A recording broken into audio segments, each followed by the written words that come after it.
Occasion ఏదైనా location ఎక్కడైనా తెలుగువారి వేడుక అంటే ఆలివ్ మిఠాయి ఉండాల్సిందే. పహల్గామ్ ఉగ్రదాడితో మాకు సంబంధం లేదని కారు కూతలకొస్తున్న పాక్ అసలు నిజస్వరూపం బయటపడింది. పహల్గామ్ దాడి వెనుక పాకిస్తాన్ సైన్యం హస్తం ఉన్నట్టు దర్యాప్తులో తేలింది. టూరిస్టులపై దాడి చేసి చంపేసిన ఉగ్రవాదుల్లో ఒకరైన హషీం మూసా పాక్ కమాండోగా తెలిసిందే.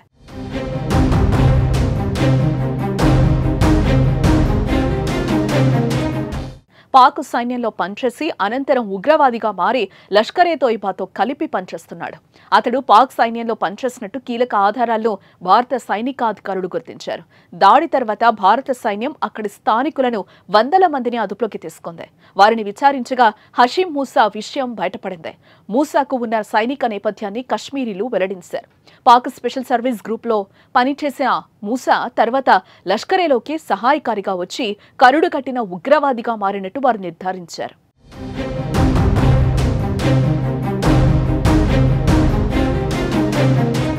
పాక్ సైన్యంలో ఉగ్రవాదులకు శిక్షణ అందిస్తోందని ఎప్పటినుంచో ఆరోపణలున్నాయి. కొన్నిసార్లు రెడ్ హ్యాండెడ్ గా కూడా దొరికిపోయింది. పాక్ ఆక్రమిత కశ్మీర్లోని కోట్లీ ప్రాంతంలో యువకులను ఉగ్రవాదులుగా మార్చేందుకు శిబిరాలను ఏర్పాటు చేస్తోంది. క్యాంపును ఏర్పాటు చేసి అక్కడి యువతకు ఆయుధాలను వినియోగించడంలో శిక్షణను అందిస్తోంది. ఇందుకోసం శిక్షణ పొందిన మాజీ ఆర్మీ లేదా కమాండోల సహాయం తీసుకుంటోందని ఆరోపణలు ఉన్నాయి. శిక్షణ అనంతరం భారత్ మీదకు ఉసిగొల్పుతోంది. తాజాగా హషీం మూసా కూడా పాక్ కమాండోగా పనిచేశాడని తేలడంతో ఉగ్రవాదులతో ఆ దేశానికి ఉన్న సంబంధాలు మరోసారి రుజువయ్యాయి.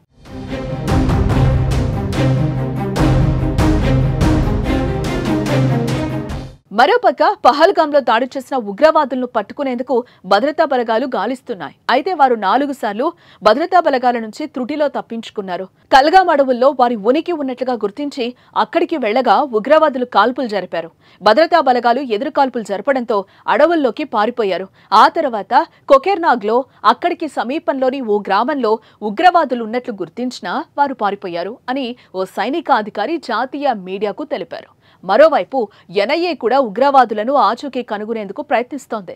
పహల్గామ్ దాడి సమయంలో ఉగ్రవాదులు 2 పర్యాటకుల సెల్ ఫోన్లను తస్కరించారు.